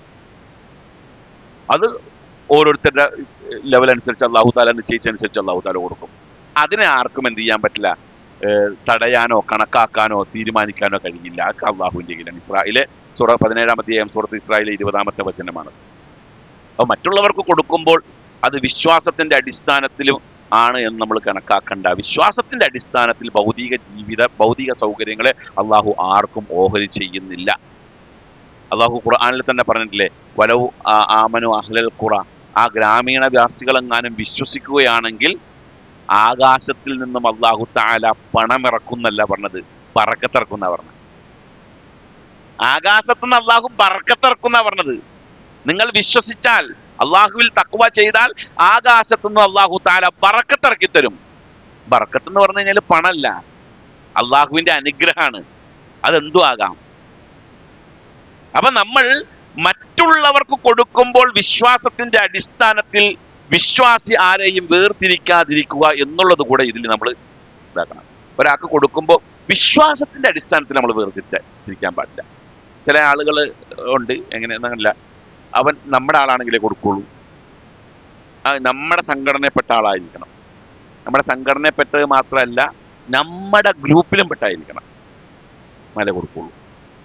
ഒരു സക്കാത്തിന്റെ വിഷയമായിട്ട് ബന്ധപ്പെട്ടുകൊണ്ട് കുറെ സക്കാത്തിന്റെ ഫണ്ട് ഉള്ള ഒരു നാട്ടിലേക്ക് നമ്മുടെ പണ്ഡിതന്മാരൊരു ഇത് കൊടുത്തു, ഒരു വിവരം കൊടുത്തു. അങ്ങനെ ഒരു വിഷയമുണ്ട്, അപ്പൊ നിങ്ങളിൽ സക്കാത്തിന്റെ ഫണ്ട് കുറച്ച് ഉണ്ടെന്ന് കേട്ടു, അത് ആ വിഷയത്തിലേക്ക് പരിഹരിക്കാൻ തരുമോ എന്ന്. 2-3 വർഷം മുമ്പുള്ള കഥയാണ്. ഉടനെ അവിടെ നിന്ന മറുപടി, അദ്ദേഹം നമ്മളുടെ മഹലിൽപ്പെട്ട ആളല്ല എന്നുള്ളതാണ്. നമ്മുടെ മഹലിൽപ്പെടണം, നമ്മുടെ മഹലിൽപ്പെട്ടാൽ മാത്രം പോലെ നമ്മുടെ ആളുമാകണം. അള്ളാഹു പറഞ്ഞില്ലേ ഖുർആനിൽ പറഞ്ഞു, ലൈസ അലൈക ജുനാഹുൻ ലൈസ അലൈക ഹുദാഹുൻ ലൈസ അലൈക ഹുദാഹും, അവർക്ക് ഹിദായത്ത് കൊടുക്കേണ്ട ഉത്തരവാദിത്വം നിനക്കില്ല. ഒരാൾക്ക് ഹിദായത്ത് കൊടുക്കുക അല്ലെങ്കിൽ ഒരാൾ നമ്മുടെ ആളാകുക ആക്കുക എന്നുള്ള ഉത്തരവാദിത്വം നമുക്കില്ല. വലാകിൻ അല്ലാഹു യഹ്ദീ മൻ യശാ, ഹിദായത്ത് കൊടുക്കേണ്ടവൻ അള്ളാഹുവാണ്. അത് അള്ളാഹുവാണ്, അവനക്ക് ഇഷ്ടമുണ്ടെങ്കിലേ കൊടുക്കുള്ളൂ. പക്ഷേ പിന്നീട് പറഞ്ഞ ആ ഭാഗമാണ് നമ്മൾ ഹൈലൈറ്റ് ചെയ്യേണ്ടത്. വമാ തുൻഫിഖു മിൻ ഖൈരിൻ ഫലി അൻഫുസിക്കും, നിങ്ങൾ ഒരു നന്മ ചെലവാക്കിയാൽ, ഒരു നന്മ അത് നിങ്ങൾ ചെലവാക്കിയാൽ ഫലി അൻഫുസിക്കും, അതിന്റെ കൂലി നിങ്ങൾക്ക് കിട്ടും. അപ്പൊ ആർക്ക് ചെലവഴിക്കുന്നു എന്നുള്ളത് നോക്കണ്ട എന്നാണല്ലേ ആയത്ത് പറഞ്ഞത്. നിങ്ങളൊന്ന് ഒന്നും കൂടെ കൂട്ടി വായിച്ചു നോക്കിയേ. ലൈസ അലൈക ഹുദാഹും, അവർക്ക് ഹിദായത്ത് കൊടുക്കേണ്ട ഉത്തരവാദിത്വം നിങ്ങൾക്കില്ല. വലാകിൻ അല്ലാഹു യഹ്ദീ മൻ യശാ, അല്ലാഹുവാണ് അവർക്ക് ഹിദായത്ത് കൊടുക്കേണ്ടത്. വമാ തുൻഫിഖു മിൻ ഖൈരിൻ, നിങ്ങൾ ഏതൊരു നന്മ ചെലവാക്കിയാലും ഫലി അൻഫുസിക്കും, അതിന്റെ കൂലി നിങ്ങൾക്കാണ്. അപ്പൊ അതിനർത്ഥം ഹിദായത്ത് അവർക്ക് ഹിദായത്തുള്ളവരാണോ ഹിദായത്ത് ഇല്ലാത്തവരാണോ എന്ന് നോക്കേണ്ട ആവശ്യമില്ല. അവർ അർഹതയുള്ളവരാണെങ്കിൽ അവർക്ക് കൊടുക്കുക എന്നതിൻ്റെ അർത്ഥം. ഈ ആയത്ത് ഇറങ്ങാണ്ടായ ഒരു പശ്ചാത്തലമുണ്ട്. എൻ്റെ ബാക്കി ഭാഗം കൂടെ നമുക്ക് വായിച്ചിട്ട് ആ പശ്ചാത്തലം പറയാം. വമാ തുൻഫിഖു ഇല്ല ഇബ്തിഗാഅ വജ്ഹില്ല, കൊടുക്കുമ്പോൾ അള്ളാഹുവിന്റെ പ്രതിഫലം മാത്രമേ കരുതാൻ പാടുള്ളൂ, വേറൊന്നും കരുതാൻ പാടില്ല. സംഘടനയെ പറ്റി നല്ല കാഴ്ചപ്പാടുണ്ടായിക്കോട്ടെ എന്നൊന്നും ചിന്തിക്കണ്ട. നമ്മുടെ പാർട്ടിയിലേക്ക് ആൾക്കാർ വന്നോട്ടെ എന്നും കരുതണ്ട. പാർട്ടി വളർത്താൻ വേണ്ടി ആരും ഒന്നും കൊടുക്കണ്ട. അതുകൊണ്ട് ചിലപ്പോൾ പാർട്ടി വളരുമായിരിക്കും, പക്ഷെ അവിടെ നിന്നൊന്നും കിട്ടൂല. വമാ തുൻഫിഖു മിൻ ഖൈരിൻ യുവഫ ഇലൈക്കും, നിങ്ങൾ ഏതൊരു ഖൈർ ചെലവാക്കിയാലും അതിന്റെ പ്രതിഫലം പൂർണ്ണമായി നിങ്ങൾക്ക് ലഭിക്കുകയും ചെയ്യും. അപ്പോൾ ഒരു നന്മയുടെ പ്രതിഫലം പൂർണ്ണമായി നമുക്ക് ലഭിക്കാൻ 2 നിബന്ധനയാണ് ആ ആയത്തിൽ പറഞ്ഞത്. ഏതൊക്കെയാ? ഒന്ന്, അവൻ ആരാണ് ഏതാണെന്ന് നോക്കേണ്ട ആവശ്യമില്ല, അവൻ ആവശ്യക്കാരനാണോ കൊടുക്കുക. 2, കൊടുക്കുമ്പോൾ അവനിൽ നിന്നോ അവന്റെ ആൾക്കാരിൽ നിന്നോ ഭൗതികമായ ഒരു നേട്ടവും പ്രതീക്ഷിക്കേണ്ട, റബ്ബ് കൂലി തരുമെന്ന് മാത്രം കരുതുക. ഈ 2 വ്യവസ്ഥയിൽ നീ എന്ത് കൊടുത്താലും യുവഫയിലേക്കും അതിന്റെ കൂലി പൂർണ്ണമായി നിനക്ക് കിട്ടും. കാരണം എന്താ? അത് അള്ളാഹു അങ്ങനെ പറയാൻ കാരണം എന്താ? അള്ളാഹു കൊടുക്കുന്നത് ഹിദായത്തുള്ളവനാണോ ഹിദായത്തില്ലാത്തവനാണോ നോക്കിയിട്ടല്ല, നീ റഹ്മാനാവുക എന്നുള്ളതാണ്. ഇപ്പൊ ഖുർആനുമായി ബന്ധപ്പെട്ടുകൊണ്ട് ഖുർആൻ അള്ളാഹു പഠിപ്പിച്ചു എന്ന് പറയുന്ന ആ ആയത്തുമായി ബന്ധപ്പെട്ടുകൊണ്ട് അള്ളാഹു പറഞ്ഞ ഒരു പ്രധാനമായ പോയിന്റ് അർ-റഹ്മാനു അല്ലമൽ ഖുർആൻ എന്നല്ലേ, അല്ലേ? അങ്ങനെയല്ലേ ആയത്ത് തുടങ്ങുന്നത്, സൂറത്തുർ റഹ്മാൻ തുടങ്ങണം. അർ-റഹ്മാനു അല്ലമൽ ഖുർആൻ, റഹ്മാനായ അള്ളാഹു ആണ് ഖുർആൻ പഠിപ്പിച്ചത്. സത്യത്തിൽ അങ്ങനെയല്ലല്ലോ. അൽ അല്ലാമു അൽ ആലിമു അല്ലമൽ ഖുർആൻ, അങ്ങനല്ലേ?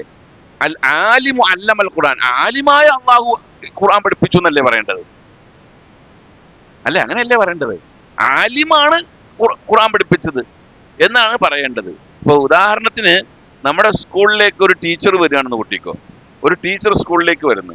ആ ടീച്ചറെ ആവശ്യമുള്ളത് കണക്കിനാണ്, മാത്സിനാണ് ആവശ്യമുള്ളത്. അപ്പോ ആ ടീച്ചറെ പറ്റി പുകഴ്ത്തി പറയുകയാണ്, ഈ ടീച്ചർ ബയോളജിയിൽ വലിയ ഡിഗ്രി ഉള്ള ആളാണ്, അതാണ് ഇങ്ങനെയാണ്, ബയോളജിയുമായിട്ട് ബന്ധപ്പെട്ടുകൊണ്ടാണ്. ടീച്ചറിന്റെ വിഷയത കണക്കാണ്. അപ്പൊ അത് തമ്മിൽ ഒരു യോജിപ്പ് കുറവുണ്ട്. കണ്ട, ഇവിടെ അർറഹ്മാനു അല്ലമൽ ഖുർആൻ എന്നതിനേക്കാൾ അൽ ആലിമു അല്ലമൽ ഖുർആൻ എന്നാണ് കുറച്ചുകൂടെ ആപ്റ്റ് ആയതെന്ന് നമുക്ക് തോന്നാം. പക്ഷെ അങ്ങനെയല്ല. ഇതിന്റെ ആശയം എന്ന് പറഞ്ഞാൽ, ഈ ഖുർആനിൽ പഠിപ്പിക്കുന്ന കാര്യങ്ങൾ അതനുസരിച്ച് ജീവിക്കുന്നവൻ റഹ്മാനായിരിക്കണം. അവന്റെ മനസ്സിൽ ഈ കാരുണ്യം ഉണ്ടാകണം. വേർതിരിവ് പാടില്ല. പാർട്ടി, ഗ്രൂപ്പ്, സംഘടന, അങ്ങനെ വേർതിരിവേ വേണ്ട. ഇനി നമുക്ക് ഈ ആയത്തിന്റെ പശ്ചാത്തലം, ഇത് ഇറങ്ങാനുള്ള കാരണം എന്താണെന്ന് കൂടെ കേൾക്കുമ്പോൾ ഈ വിഷയം ക്ലിയർ ആവും. മക്കയിൽ ക്ഷാമം ഉണ്ടായി. മക്കയിൽ ക്ഷാമം എല്ലാ കൊല്ലവും ഉണ്ടാകുന്നതാണ്. എല്ലാ കൊല്ലവും ക്ഷാമം ഉണ്ടാകുമ്പോൾ മക്കയിലേക്ക് ധാന്യം അയച്ചിരുന്നത് യമാമയിലെ ഭരണാധികാരി സുമാമത്ത് ബിൻ ഉസാലായിരുന്നു. സുമാമയുടെ ധാന്യമാണ് മക്കയിലേക്ക് വന്നുകൊണ്ടിരുന്നത്. സുമാമ അയച്ചു കൊടുത്തോണ്ടിരിക്കും.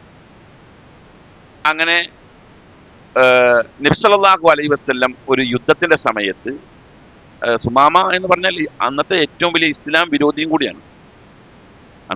ഇന്നത്തെ ഇസ്ലാം വിരോധവും സുമാമയുടെ ഇസ്ലാം വിരോധവും വെച്ച് നോക്കിക്കഴിഞ്ഞാൽ ഇന്നത്തെ ഇസ്ലാം വിരോധവും ഒന്നുമല്ല. കാരണം സുമാമയുടെ നാട്ടിൽ യമാമയിലെ മുദ്രാവാക്യം തന്നെ എന്താന്ന് വെച്ചാൽ, ഞാൻ ഏറ്റവും വെറുക്കുന്ന മതം ഇസ്ലാം, ഞാൻ ഏറ്റവും വെറുക്കുന്ന വ്യക്തി മുഹമ്മദ്, ഞാൻ ഏറ്റവും വെറുക്കുന്ന നാട് മദീന. ഇത് സുമാമയുടെ മുദ്രാവാക്യമാണ്. അങ്ങനെ പറയുന്ന ആൾക്കാർ ഇവിടെ ഉണ്ടോ? ഏതെങ്കിലും രാഷ്ട്രത്തലവന്മാർ അങ്ങനെ പറയുന്നുണ്ടോ? ഇല്ല, അങ്ങനെ പറയുന്നില്ല. ഉള്ളിൽ ചിലപ്പോൾ ഉണ്ടാവുമായിരിക്കും, പക്ഷെ പരസ്യമായിട്ട് പറയുന്നില്ല. സുമാമ അങ്ങനെ പറഞ്ഞുകൊണ്ടിരുന്ന ആളാ. ഒരു യുദ്ധത്തിൽ തടവുകാരനായി സുമാമ അറസ്റ്റ് ചെയ്യപ്പെട്ടു. നബി സല്ലല്ലാഹു അലൈഹി വസല്ലമയുടെ മുമ്പിൽ സുമാമ ഹാജരാക്കപ്പെട്ടു. നബി സല്ലല്ലാഹു അലൈഹി വസല്ലമ സുമാമയോട് പറഞ്ഞു, ഞാൻ നിന്നോട് ഇന്ന് എന്ത് നടപടി സ്വീകരിക്കുന്നു അറിയൂ? സുമാമ പറഞ്ഞു, എന്ത് നടപടി സ്വീകരിച്ചാലും അധികമല്ല. കാരണം നിനക്ക് എന്നെ കൊല്ലാനുള്ള അധികാരമുണ്ട്. കാരണം നിന്റെ പല ആളുകളെയും ഞാൻ കൊന്നിട്ടുണ്ട്, അതുകൊണ്ട് കൊല്ലാനുള്ള അധികാരമുണ്ട്. നീ കൊല്ലുക എന്ന വധശിക്ഷ വിധിച്ചാൽ ഞാൻ അതിന് എന്തുകൊണ്ടും അർഹനാണ്. സുമാമ പറഞ്ഞതാ. അതല്ല, നീ എന്നെ വെറുതെ വിടുകയാണെങ്കിൽ ഈ ലോകത്ത് ഏറ്റവും നന്ദിയുള്ള ഒരു മനുഷ്യനായിരിക്കും നീ എന്നെ കാണാൻ കഴിയുക. ഇനി പണമാണോ ആവശ്യം? യമാമയിലുള്ള മുഴുവൻ സമ്പത്ത് നിനക്ക് ഞാൻ തരാം, എന്നെ വെറുതെ വിടാൻ. 3 കാര്യങ്ങൾ പറഞ്ഞു. നബി സല്ലല്ലാഹു അലൈഹി വസല്ലം ഒന്നും പറഞ്ഞില്ല. സുമാമയ്ക്ക് ബൈത്തുൽ മാലിൽ നിന്ന് ആടിനെ കടന്ന് പാല് കൊണ്ടുവന്ന് കൊടുക്കാൻ കൽപ്പിച്ചുകൊണ്ട് റസൂലുള്ളാഹി പോയി. 2-ാം ദിവസം റസൂലുള്ളാഹി ചോദിച്ചു, സുമാമ ഇസ്ലാം സ്വീകരിക്കാൻ തയ്യാറുണ്ടോ? പറഞ്ഞു, മുഹമ്മദ് ഞാൻ തയ്യാറല്ല. വേണമെങ്കിൽ നിനക്ക് എന്നെ വെറുതെ വിടാം, അല്ലെങ്കിൽ പണം തന്നിട്ട് ആക്കാം, കൊല്ലണമെങ്കിൽ കൊല്ലാം. 2-ാം ദിവസം കഴിഞ്ഞു. 3-ാം ദിവസവും നബി സല്ലല്ലാഹു അലൈഹി വസല്ലം ഇത് ചോദിച്ചു. 2-ാം ദിവസവും പാല് കൊണ്ടുവന്ന് കൊടുക്കാൻ പറഞ്ഞിട്ട് പോയി. 3-ാം ദിവസവും ഇത് ചോദിച്ചു. 3-ാം ദിവസവും സുമാമ ഇതേ മറുപടി കൊടുത്തു. റസൂൽ സല്ലല്ലാഹു അലൈഹി വസല്ലം കൂടെ ഉണ്ടായിരുന്ന ഈ കാവൽക്കാരെ നോക്കിക്കൊണ്ടിരുന്ന ഈ അറസ്റ്റ് ചെയ്യപ്പെട്ടവർക്ക് കാവൽ നിന്നിരുന്ന കാവൽക്കാരോട് പറഞ്ഞു, സുമാമയുടെ കാവൽക്കാരോട് പറഞ്ഞു, കെട്ടഴിച്ചു വിട്ടേക്കാൻ പറഞ്ഞു. സുമാമ പോയിക്കോട്ടെ എന്ന്. റസൂലുള്ളാഹിയുടെ തീരുമാനമാണ്. സഹാബികളുടെ ഉള്ളിൽ അരിശം പൊങ്ങുണ്ടാവും. കാരണം അമ്മാതിരി ഇസ്ലാം വിരുദ്ധനായ വ്യക്തിയെ ഇത്രയും നല്ല ചാൻസ് കൈ കിട്ടിയിട്ട് ഒന്നുമല്ലെങ്കിലും പണം കൊടുത്തിട്ടാണെങ്കിലും വിട്ടൂടെ എന്നുള്ളതാണ്. കാരണം അത്രയും ദാരിദ്ര്യാവസ്ഥയാണ് അവിടെ. അന്നൊക്കെ ആ പണം ആവശ്യമാണ്. നബി സല്ലല്ലാഹു അലൈഹി വസല്ലം വെറുതെ വിടാൻ പറഞ്ഞു. സുമാമ എന്നെ വെറുതെ വിട്ട് സുമാമ പോയി. സുമാമ കുറച്ച് ദൂരം ചെന്ന് കഴിഞ്ഞിട്ട് തിരിച്ചു വന്നിട്ട് ഒരാളെ കണ്ടിട്ട് ചോദിച്ചു, എനിക്കൊന്ന് കുളിക്കണം, ഒന്ന് വൃത്തിയാകണം എന്ന് പറഞ്ഞു. സുമാമക്ക് കുളിക്കാൻ സൗകര്യം ചെയ്തു കൊടുത്തു. സുമാമ കുളിച്ചു വന്നിട്ട് നബി സല്ലല്ലാഹു അലൈഹി വസല്ലമയോട് പറഞ്ഞു, ഇതുവരെ ഞാൻ പറഞ്ഞിരുന്നത് ഏറ്റവും വെറുക്കപ്പെട്ട മതം ഇസ്ലാമാണെന്ന്. ഞാൻ പറയുന്ന ഏറ്റവും ഇഷ്ടപ്പെട്ട മതം ഇസ്ലാമാണ്. ഏറ്റവും ഇഷ്ടപ്പെട്ട വ്യക്തി മുഹമ്മദാണ്. ഏറ്റവും ഇഷ്ടപ്പെട്ട നാട് മദീനയാണ്. ഞാനിതാ പറയുന്നു. അങ്ങനെ സുമാമ ഇസ്ലാം മതം സ്വീകരിച്ചു. സുമാമ ഇസ്ലാം മതം സ്വീകരിച്ചിട്ട് യമാമയിലേക്ക് എത്തിയപ്പോൾ ആദ്യമായി എടുത്ത നിലപാട് എന്താണെന്ന് വെച്ചാൽ, ഇന്ന് മുതൽ മക്കയിലേക്ക് ഒരു ധാന്യവും കൊടുത്തുവിടാൻ പാടില്ല. അതാണ് എടുത്ത തീരുമാനം. കാരണം മക്കാർ റസൂലുള്ളാഹിനെ ഇത്രയും ദ്രോഹിച്ചിട്ടുണ്ട്. അങ്ങനത്തെ ആ നാട്ടിലേക്ക് ഇനി ഒരു മണി ധാന്യം ക്ഷാമകാലത്ത് അയക്കാൻ പാടില്ല. ഈ തീരുമാനം കത്തായി എഴുതിക്കൊണ്ട് മക്കാർക്ക് സുമാമ അറിയിച്ചു. ഈ ദൂതൻ ഈ കത്ത് കൊണ്ടുവന്നു. മക്കാർ ഇത് വായിച്ചു കേട്ടപ്പോൾ സങ്കടപ്പെട്ടു, ആകെ പ്രയാസത്തില്. കാരണം ധാന്യം അതല്ലാണ്ട് വേറെ വഴിയില്ല, യമാമയിൽ നിന്ന് കിട്ടാണ്ട് വേറെ മാർഗമില്ല. അവർ കൂടി ആലോചിച്ച് എന്ത് ചെയ്യണം. അവർ പറഞ്ഞ് മുഹമ്മദിന്റെ പേര് സല്ലല്ലാഹു അലൈഹി വസല്ലം പേര് പറഞ്ഞുകൊണ്ടാണ് യമാമ ഇപ്പോൾ നമുക്ക് നേരെ ഈ നടപടി സ്വീകരിച്ചിരുന്നത്. അതുകൊണ്ട് ഇതിന് പരിഹാരം കാണേണ്ട ആൾ മുഹമ്മദാണ്. ഒന്നും അല്ലെങ്കിൽ നമ്മുടെ നാട്ടുകാരനല്ലേ. നമ്മൾ ദ്രോഹിച്ചിട്ടുണ്ടെങ്കിലും മക്കയോട് അദ്ദേഹത്തിന് സ്നേഹമുണ്ടല്ലോ. കത്തയക്കാം. കത്തെഴുതി റസൂലുള്ളാഹിയുടെ മുമ്പിലേക്ക് കത്തെത്തി. കത്ത് വായിക്കപ്പെട്ടു റസൂലുള്ളാഹിയുടെ മുമ്പിൽ. നബി സല്ലല്ലാഹു അലൈഹി വസല്ലം മുഹാജിറുകളും അൻസാറുകളും അടങ്ങുന്ന സദസ്സിൽ ഒരു ചോദ്യം ചോദിച്ചു. ഇതിന് എന്ത് മറുപടി കൊടുക്കണം? യമാമയോട് റിക്വസ്റ്റ് ചെയ്യണോ, അതല്ല ഈ കത്ത് നമ്മൾ മടക്കി അയക്കണോ? സ്വാഭാവികമായും വ്യത്യസ്ത അഭിപ്രായങ്ങൾ ഉണ്ടാവും. മുഹാജിറുകളിൽ നിന്ന് ചില ആൾക്കാർ പറഞ്ഞു, ആ കത്ത് മടക്കി വെച്ചേക്ക്, ഒരു മണി ധാന്യം കൊടുക്കണ്ട, അവിടെ കെട്ടെ. ഒരു കൂട്ടം ആൾക്കാർ. അൻസാറുകളിൽ നിന്ന് പെട്ട ചില ആളുകൾ പറഞ്ഞു, നബിയെ, അവർ മുഴുവനും ഇസ്ലാമിലേക്ക് വന്നാൽ ധാന്യം കൊടുക്കാം എന്നൊരു വ്യവസ്ഥ വെച്ചുകൂടെ എന്ന് ചോദിച്ചു. ആ സമയത്താണ് അൽ ബഖറയിലെ 272 ഈ ആയത്ത് ഇറങ്ങുന്നത്. ലൈസ അലൈക ഹുദാഹും, അവർക്ക് ഹിദായത്ത് കൊടുക്കേണ്ട ഉത്തരവാദിത്വം നിങ്ങൾക്കില്ല. വലാകിൻ അല്ലാഹു യഹ്ദീ മൻ യശാ, ഹിദായത്ത് കൊടുക്കുന്നവൻ അല്ലാഹുവാണ്. വമാ തുംഫിഖൂ മിൻ ഖൈരിൻ ഫലി അൻഫുസികും, നിങ്ങൾ ഒരു നന്മ ചെലവാക്കിയാൽ അതിന്റെ കൂലി നിങ്ങൾക്ക് കിട്ടും. കണ്ടില്ലേ? അപ്പൊ മക്കയിലത്തെ മുശ്രിക്കുകൾക്ക് യമാമയിൽ നിന്ന് ധാന്യം അയച്ചു കൊടുക്കാനുള്ള റിക്വസ്റ്റ് ഈ ആയത്തിലൂടെയാണ് പോണത്. അതിന്റെ കൂലി നമുക്ക് കിട്ടും. നമ്മൾ അങ്ങനെയാണ് ചിന്തിക്കേണ്ടത്. ഏത് കാര്യത്തിനും നമ്മൾ കൊടുക്കുമ്പോൾ അത് മറ്റുള്ള, കാരണം അള്ളാഹു തരുന്നത് നമ്മളുടെ വിശ്വാസം നോക്കിയിട്ടല്ല. അങ്ങനെ ആയിരുന്നു എങ്കിൽ നിങ്ങളുടെ വിശ്വാസത്തിന്റെയും ഇബാദത്തിന്റെയും വലിപ്പം നോക്കിയിട്ടാണോ നിങ്ങൾ ഇന്ന് തിന്നുകയും കുടിക്കുകയും ചെയ്തുകൊണ്ടിരിക്കുന്നത്? ആണോ? അല്ലല്ല. ഒരു ജമാഅത്ത് മുടക്കിയാലും അന്ന് ഉച്ചക്ക് ബിരിയാണി വീട്ടിലുണ്ടാവും, അല്ലേ? നീ ജമാഅത്ത് മുടക്കിയതാണ്, അതുകൊണ്ട് നീ ഇന്ന് ബിരിയാണി തിന്നണ്ട, ഇന്ന് ഒരു കഷ്ണം ബ്രെഡ് മാത്രം തിന്നാൽ മതി എന്ന് പറയോ? ഇല്ല. അപ്പൊ റിസ്ക് അള്ളാഹു തരുന്നത് നമ്മളുടെ വിശ്വാസത്തെ നോക്കിയിട്ടല്ല, മറിച്ച് അത് അള്ളാഹു നമ്മളെ ആദരിച്ചൊരു ഒരു വിഭാഗം എന്ന നിലയിലാണ് അള്ളാഹു താല റിസ്ക് തരുന്നത്. അതാണ് നമ്മൾ ഇതിൽ മനസ്സിലാക്കേണ്ടത്. രണ്ടാമത്തേത്, അതെ,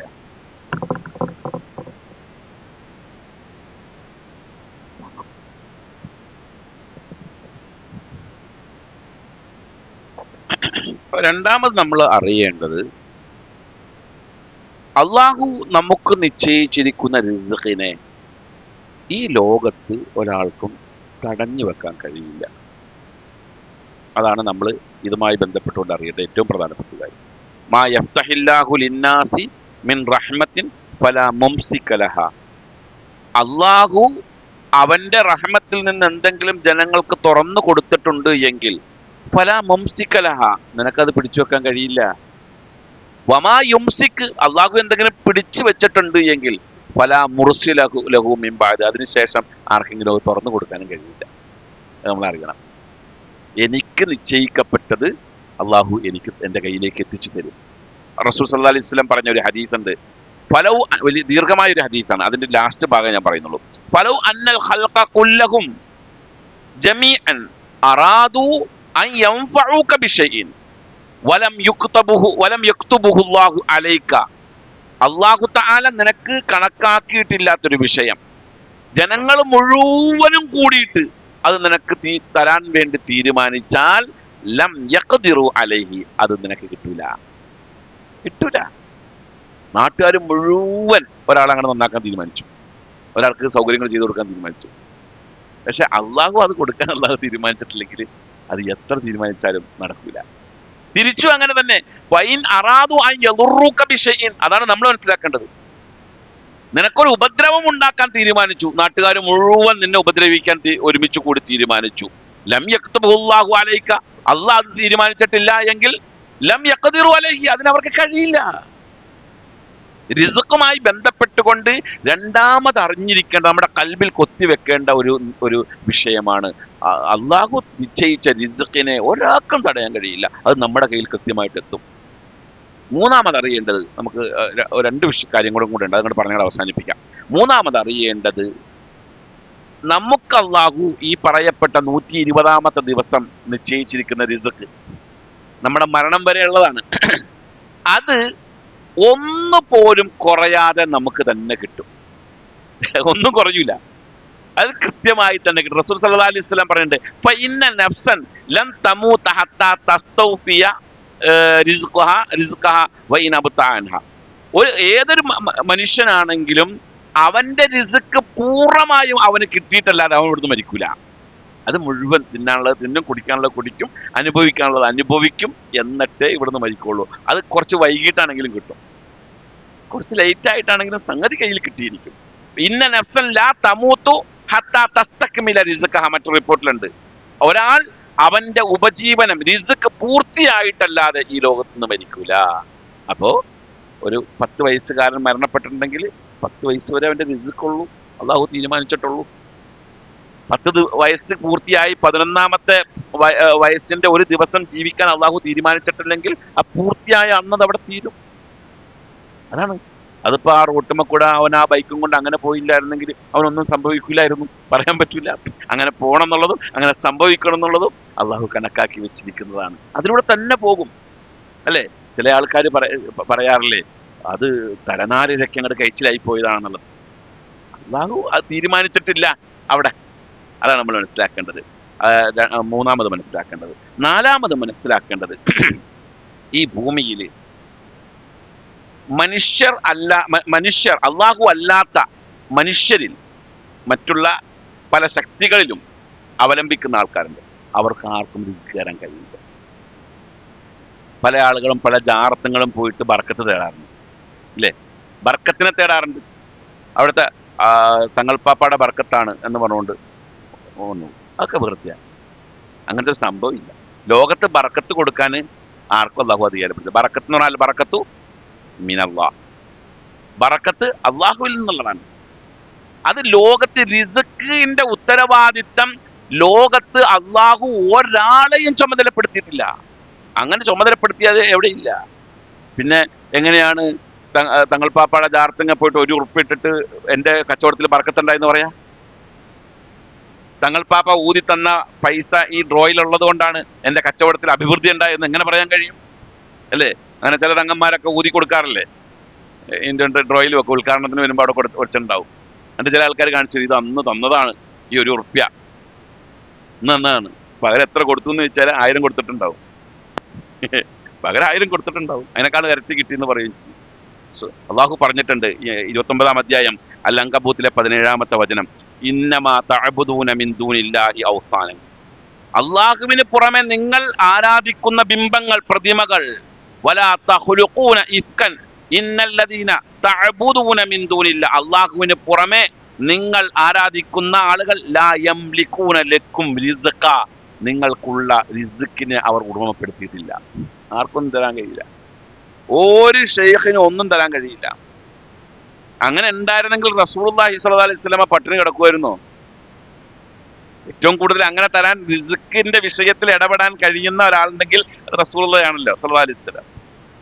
ഞാൻ ഇന്ന് നമ്മുടെ ഈ കഴിഞ്ഞ യാത്രയിൽ ഷുഐബ് അബി താലിബിന്റെ അവിടെ പോയ ഭാഗം ഞാൻ നമ്മുടെ കൂടെ വന്ന ആളുകൾക്കൊന്ന് വിശദീകരിച്ചു കൊടുത്തിരുന്നു.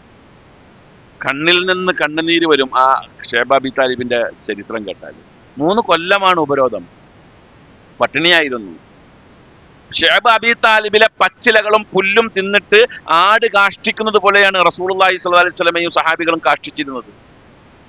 ആ സംഭവത്തെ പറ്റി പിൽക്കാലഘട്ടത്തിൽ രേഖപ്പെടുത്തി വെച്ചിട്ടുണ്ട്. അക്കാലഘട്ടത്തിൽ ഞങ്ങൾക്ക് ഏറ്റവും ആശ്വാസകരമായത് ശുദ്ധീകരിക്കാൻ വലിയ പ്രയാസമുണ്ടായിരുന്നില്ല എന്നാണ്. ഇത് കക്കൂസിൽ പോയാൽ, ടോയ്ലറ്റിൽ പോയാൽ ശുദ്ധിയാക്കാൻ വലിയ ബുദ്ധിമുട്ടുണ്ടായിരുന്നില്ല. ഇലയൊക്കെ തിന്നുന്നതുകൊണ്ട് ആട് കാഷ്ടിക്കുന്ന പോലെയായിരുന്നു. കാലിൽ കിടന്ന തോലിൽ ചെരുപ്പ് വേവിച്ച് തിന്നുന്ന ഒരു സാഹചര്യം ഉണ്ടായി. അത്രയും ദയനീയമായ ഒരു അവസ്ഥയായിരുന്നു ഷുഐബ് അബി താലിബിനുണ്ടായത്. റിസ്ക്കിന്റെ എന്തെങ്കിലും ഒരു ഭാഗം റസൂലുള്ളാഹി ഉടമപ്പെടുത്താൻ ഏറ്റവും അർഹതയുള്ള ആള് അത് അള്ളാഹുവിന്റെ റസൂലല്ലേ ഉണ്ടായിരുന്നെങ്കിൽ. ചില ആളുകളുടെ കാട്ടിക്കൂട്ടിൽ കാണുമ്പോൾ അത്ഭുതപ്പെട്ടു പോകും, സങ്കടവും പരിതാപവും തോന്നിപ്പോവും. ഈ പറയപ്പെട്ട സൃഷ്ടികളിലേക്ക് റിസ്ക്കിന് വേണ്ടി ഇറങ്ങി പുറപ്പെടുക, ജാറത്തിലേക്കും തങ്ങൾപ്പാപ്പയുടെ അടുത്തേക്കും. ഒരാള് ഈ അടുത്ത ദിവസം ഒരാള് റെയിൽവേ സ്റ്റേഷനിൽ വെച്ചിട്ട് യാത്രയിൽ കണ്ടതാണ്. ഞാൻ മംഗലാപുരത്തുള്ള പ്രോഗ്രാമുമായിട്ട് ബന്ധപ്പെട്ട്, റെയിൽവേ സ്റ്റേഷൻ അല്ല തിരുവനന്തപുരത്തുള്ള പ്രോഗ്രാമായിട്ട് ബന്ധപ്പെട്ട് പോകുമ്പോൾ എവിടേക്കാണ് എന്ന് ചോദിച്ചപ്പോൾ ഭീമാപ്പള്ളിയിലേക്കാണ്. എൻ്റെ കൂടെ ഉണ്ട് ട്രെയിനിൽ ഭീമാപ്പള്ളിക്ക്. എന്തേ എന്ന് ചോദിച്ചു. അല്ല ഉസ്താദേ, ഭീമാപ്പള്ളി നമ്മുടെ ഇവിടെ കച്ചവടക്കാക അങ്ങനെയായി, 2 കട തുടങ്ങി, 2 കട ഇങ്ങനെയായി. അപ്പോൾ ഭീമാപ്പള്ളിയിലേക്ക് ഒരു നേർച്ച നെയ്യത്താക്കിയിട്ടുണ്ട്. അവിടെ പോയി അവിടെ ജാറം മൂടാനും അവിടുത്തെ കിണറ്റിലെ വെള്ളം കുടിക്കാനും നേർച്ചയാക്കിയിട്ടുണ്ട്. സംസത്തിനേക്കാൾ പരിശുദ്ധമാക്കപ്പെട്ട വെള്ളം എന്നാണ് അവർക്ക് മനസ്സിലാക്കുന്നത്. അയാളുടെ കച്ചവടത്തിൽ ഉപജീവനത്തിൽ ബറക്കത്തുണ്ടാകാൻ, വിശാലത ഉണ്ടാകാൻ വേണ്ടി അയാൾ ചെയ്യുന്നതാണത്. നടക്കോ? ഇല്ല. അള്ളാഹു റിസ്ക് കണക്കാക്കിയിട്ടുണ്ടെങ്കിൽ അത് കിട്ടും. അതിലാണ് മനസ്സിലാക്കേണ്ടത്. ഈ 4 കാര്യങ്ങൾ അറിയണം. ഇനി റിസ്ക് വിശാലമാകാൻ ഉള്ള ഒരു 2-3 കാര്യങ്ങൾ കൂടെ ഉണ്ട്. നമുക്ക് പിന്നെ വിശദീകരിക്കാം. നമുക്ക് ഇതിൽ നിന്ന് നമ്മൾ ചർച്ച ചെയ്തുകൊണ്ടൊന്ന് വിഷയത്തിലേക്ക് എത്തണം. അപ്പോൾ ഞാൻ പറഞ്ഞു വന്ന വിഷയത്രേ ഉള്ളൂ, നമ്മളുടെ ജീവിതത്തിൽ നമ്മുടെ മനസ്സ് സമ്പന്നമാവുക എന്നുള്ളതാണ് ഈ അമല് കൊണ്ട് ഉദ്ദേശിക്കുന്നത്. മനസ്സ് സമ്പന്നമാകണമെങ്കിൽ ഈ ഒരു കാഴ്ചപ്പാടിലേക്ക് എത്തണം. റിസ്ക് അല്ലേ, ആ പരിശുദ്ധമായ നാട് ആ ഒരു വിഷയത്തിൻ്റെ ഏറ്റവും മർമ്മപ്രധാനമായ ആശയമാണ് പഠിപ്പിക്കുന്നത്. അതായത് ആ നാടിൻ്റെ പ്രത്യേകത എന്തായിരുന്നു എന്ന് വെച്ചാൽ നമുക്കറിയാം. ഖുർആൻ തന്നെ പറയുന്നുണ്ട്, ഒരു പക്ഷിയോ പറവയോ ഇല്ലാത്തൊരു നാട്, കൃഷിയോഗ്യമല്ലാത്ത നാടെന്നാണ് ഖുർആൻ പറഞ്ഞത്. കൃഷിയോഗ്യമല്ലാത്ത നാട്. അങ്ങനത്തെ ഒരു നാട്ടിൽ ഇബ്രാഹിം നബി അലൈഹിസ്സലാം മകനെയും ഭാര്യയെയും കൊണ്ടുപോയി നാട് വിട്ടുപോയ അവിടെ വിട്ടുപോയ രംഗമുണ്ട്. നിങ്ങളൊന്ന് ആലോചിച്ച് നോക്ക്. ആ നാട്ടിലേക്കാണ് ചെന്നത്. ഇന്ന് ലോകത്ത് ഏറ്റവും വിശിഷ്ടമായ ഭക്ഷണങ്ങൾ ലഭിക്കുന്ന ഏത് നാടാണെന്ന് ചോദിച്ചാൽ അത് മക്കയാണ്. ഏറ്റവും വിശിഷ്ടമായ ഭക്ഷണങ്ങൾ ലോകത്ത് എവിടെയെല്ലാം എന്തെല്ലാം ഭക്ഷണം ഉണ്ടോ അത് മുഴുവൻ അവിടെ കിട്ടും അല്ലേ. അപ്പൊ അതാണ് ആ ഹദീസിന്റെ അർത്ഥം. അതായത് ഹജ്ജും ഉംറയും ചെയ്യുന്ന ആളുകൾക്ക് അല്ലാഹു തആല മനസ്സിൽ ധന്യത കൊടുക്കുക. അവിടെ പോയ റിസ്കിന്റെ വിഷയത്തിലുള്ള ഈ പാഠങ്ങളെ നമുക്ക് കിട്ടിക്കൊണ്ടിരിക്കുക. അപ്പോൾ മനസ്സിന്റെ ധന്യതയ്ക്ക് വേണ്ടിയായിരിക്കണം നമ്മളെപ്പോഴും അള്ളാഹുവിനോട് പ്രാർത്ഥിക്കുകയും അതിനുവേണ്ടിയുള്ള ചിന്തകളായിരിക്കണം നമ്മുടെ ജീവിതത്തിൽ ഉണ്ടാവുകയും ചെയ്യുന്നത്. അള്ളാഹു തൗഫീഖ് തന്ന് അനുഗ്രഹിക്കുമാറാകട്ടെ. നമുക്കിനിപ്പോൾ അടുത്ത ക്ലാസ്സിൽ നമുക്ക് കഴിഞ്ഞ ക്ലാസ്സിന്റെ തുടർച്ച ആവശ്യമാണ്. ഇൻഷാ അല്ലാഹ് ആവർത്തിക്കാം. എന്തെങ്കിലും ചോദിക്കാനുണ്ടോ? സമയം വൈകി ഇല്ലെങ്കിൽ ഇനി ഉണ്ടെങ്കിൽ തന്നെ അടുത്ത ആഴ്ചത്തേക്ക് മാറ്റി വെക്കുന്നു. ربنا آتنا في الدنيا حسنة وفي الآخرة حسنة وقنا عذاب النار. سبحان الله وبحمده سبحانك اللهم وبحمدك أشهد أن لا إله إلا أنت أستغفرك وأتوب إليك. السلام عليكم.